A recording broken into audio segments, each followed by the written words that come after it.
he has spoken on the topics faith, family and freedom in Cuba, Belgium, Brazil, Congo, UK and all over the USA to crowds from 14 to 40,000. International leadership speaker, trainer and coach. Author of Learn to Raw Leadership, Attitude Hack, Live a More Excellent Life, 5 Battle Strategies of a Victorious Warrior. 2021 President's Lifetime Achievement Award recipient. Founding partner of the John Maxwell team. Toastmaster International Speech Competition semi-finalist. Founder of Tell It Like It Is TV, ThatGuyRocks.com and ThatGuySpeaks.com. Creator of Story Power TV, Transforming Grace TV, and Leading Leaders Podcast. Producer of 4 TV programs and podcasts for Liftable TV and World Trumpet Television as well as multiple social media channels. Please help me welcome J. Loren Norris.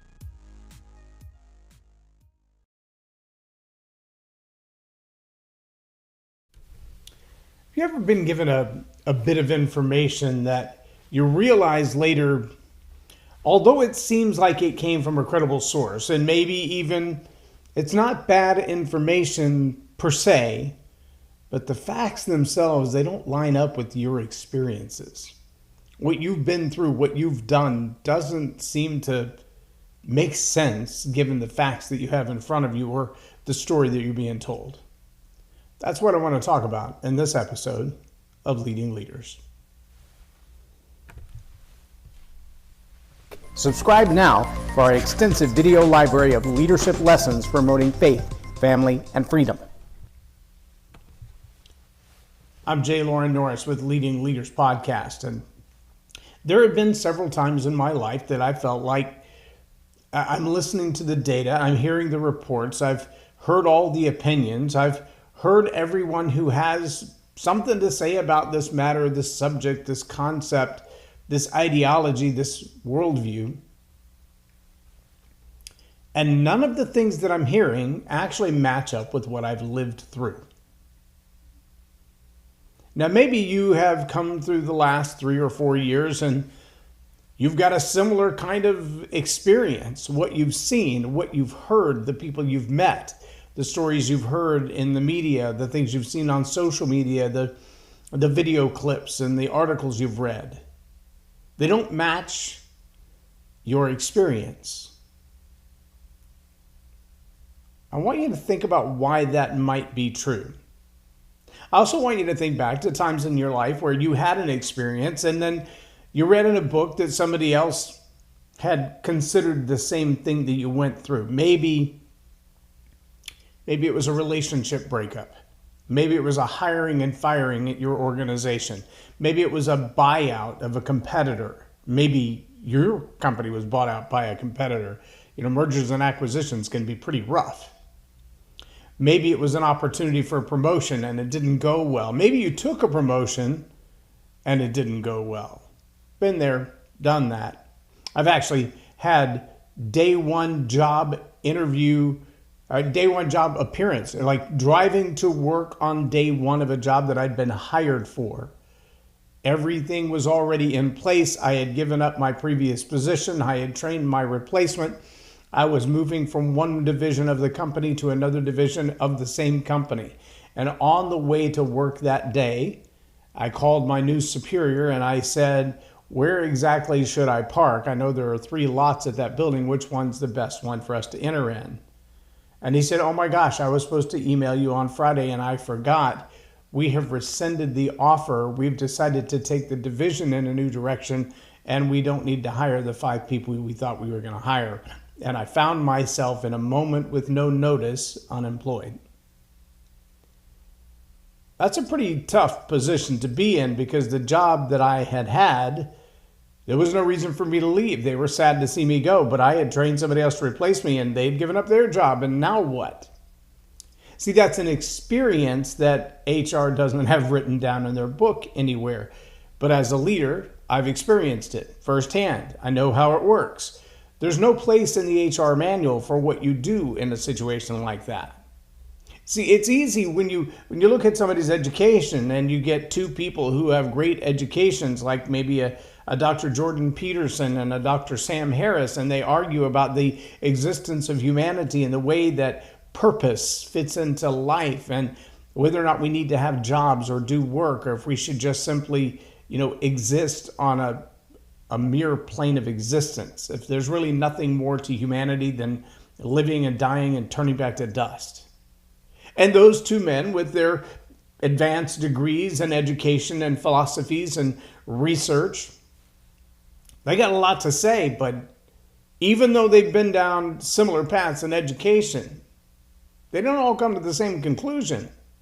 In fact, I sat with a neuroscientist the other day that, in a matter of just a 10-minute interview, had some differing opinions than I've read from people like Dr. Caroline Leaf, Dr. Bruce Lipton, Dr. Robert Cialdini, all of these people who have studied mind sciences, Dr. Daniel Amen. I've studied these guys for a decade or more.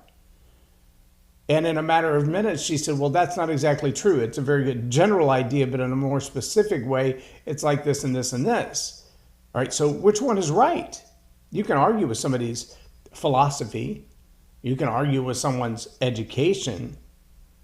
But if they've actually walked through it, that's a whole different ballgame. See, one of the challenges that leaders face is that leaders will often take their book knowledge, their research, their study, the things that they've done, and they'll say, well, this is what the books say. But it's never been battle tested. I mean, I think it was Napoleon that said every good battle plan lasts for about 15 minutes with the engagement of the enemy. Mike Tyson said it the other way. Everybody's a tough guy until he gets punched in the mouth. All your training, all your knowledge, all your education, all your philosophy, all your philosophizing, the practice of just going over your ideologies again and again and again, especially in a echo chamber or a sounding board. It's a great exercise. It's a good way to brainstorm your ideas and see how good they are, see how fast people reject them, see if they make any sense at all. But the minute it hits the streets, the minute your ideas of leadership, your philosophy of life, your worldview, the minute it hits the collision of someone else's experience, it all changes. There's a big shift coming, and it's been underway for a couple of years, maybe 3 or 4 years, right here in the USA. And in the USA, what we see is a whole lot of people who have decided to be other than homed. They're not homeless because we wouldn't want to describe people as homeless, but there are people who choose to not live in a home. Maybe they live in a tent. Maybe they live on the street or on a car or on the corner or in an RV. And these are different choices of lifestyle. An RV life is an entirely different life than a tent on the corner.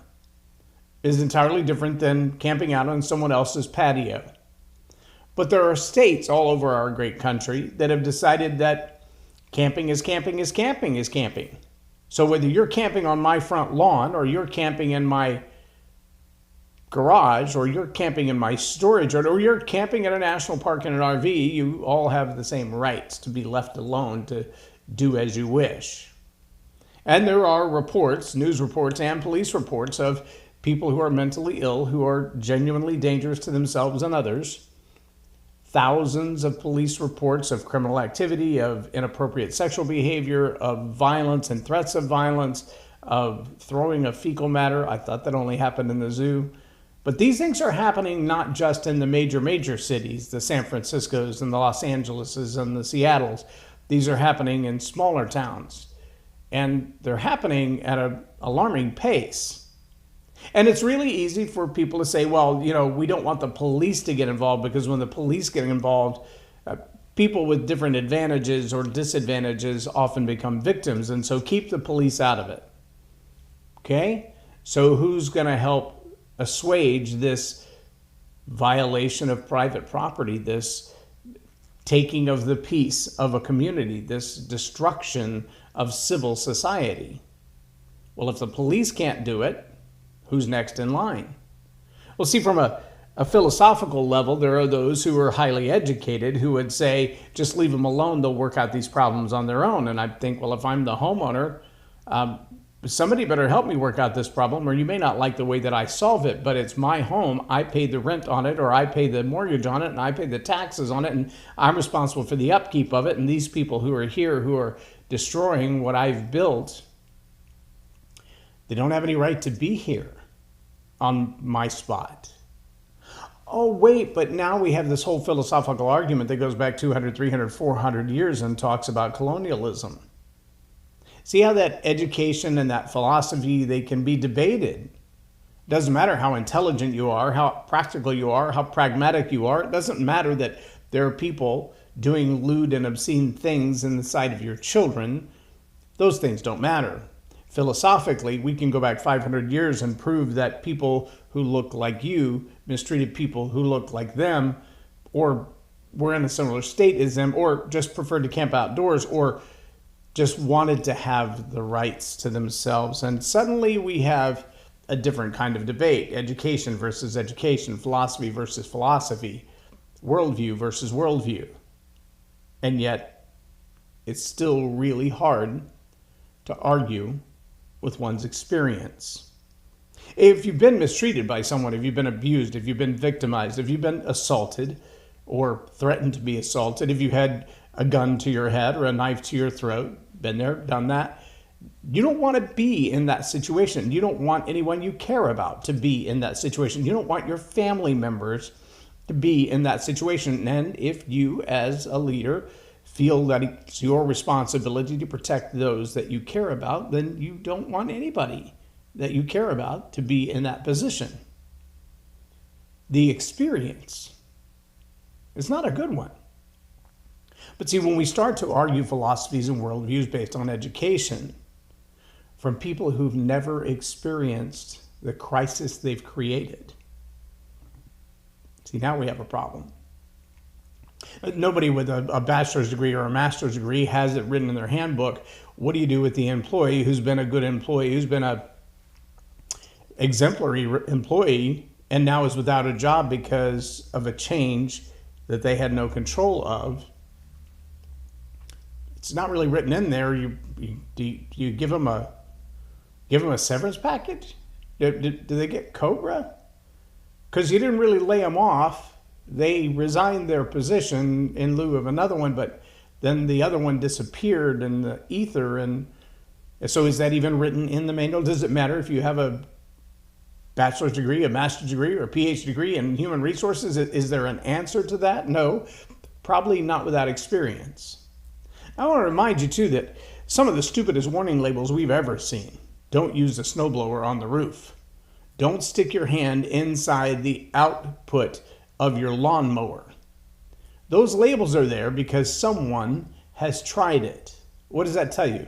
That all the philosophy and all the education in the world isn't going to stop people from doing stupid things. But warnings based on experience, those tend to change things.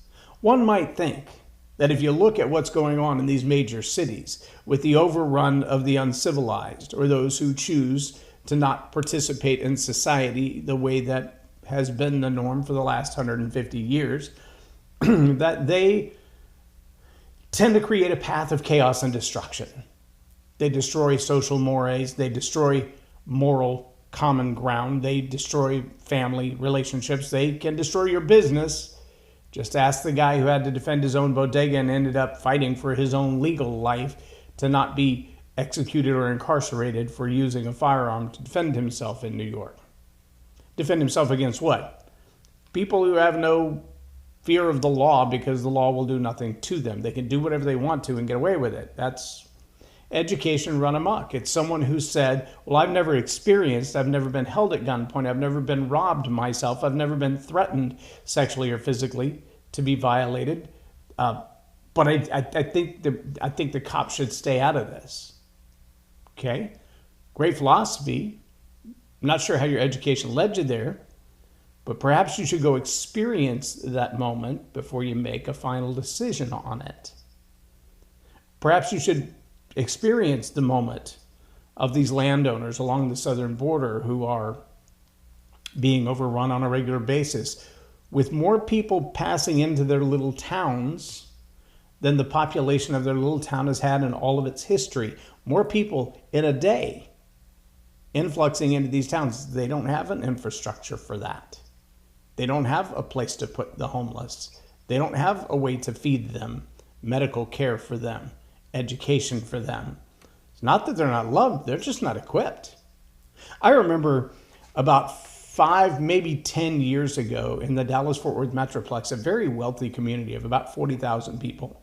It was a town that my wife and I lived on early in our marriage. And in that town, they had a certain infrastructure of schools and hospitals and fire departments and city police. And a new community was being built immediately adjacent. But the community was going to be built of $500,000 plus homes at the time. So now they'd be worth $1 to $2 million homes in a gated community, close to a highway, but outside of the city incorporation of this little town.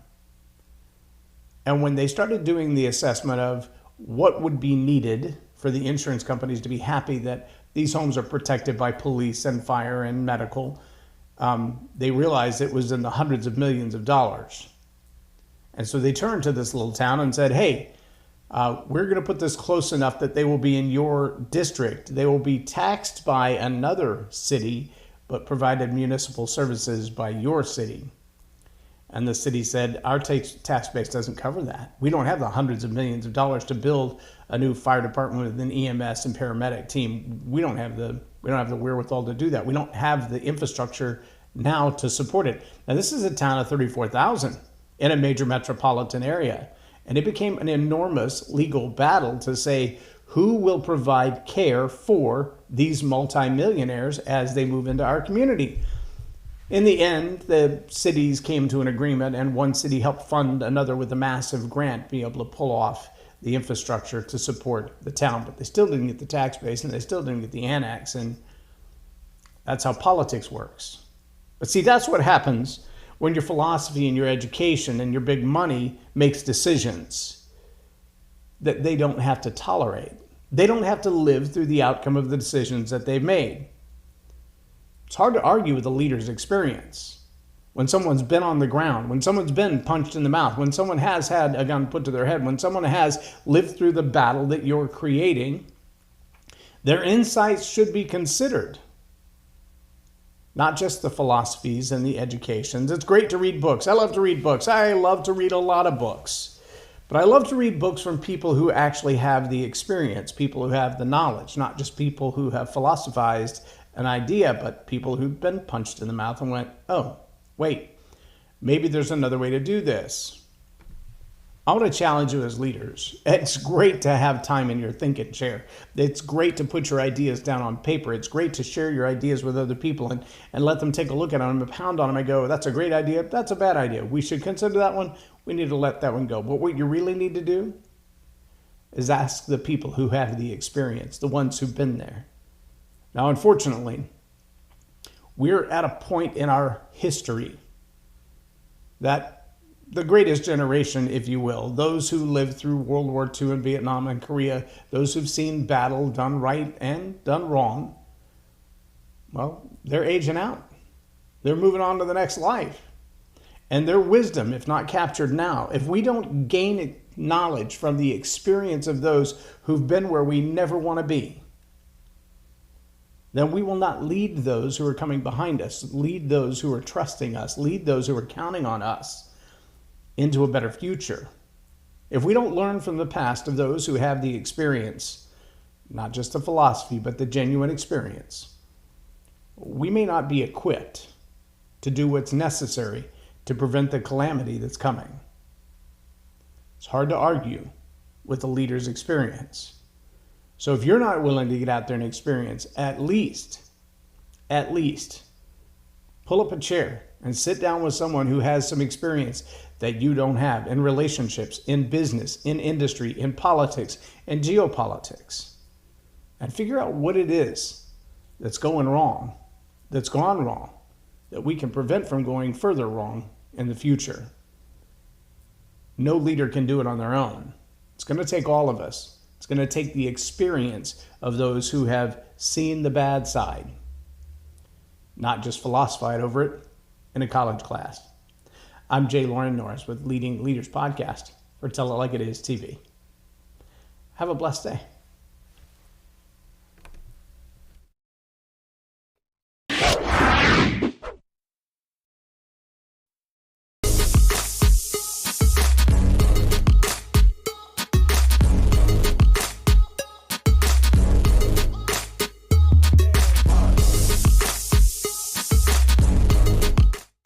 Loren is a master teacher on storytelling, and I learned so much. I'm really going to have to sit down and go back through everything, and I think I might have to have some more coffees with Loren, but it was totally worth my time, and I really highly recommend it if you're looking to grow your ministry, grow your business, grow your career.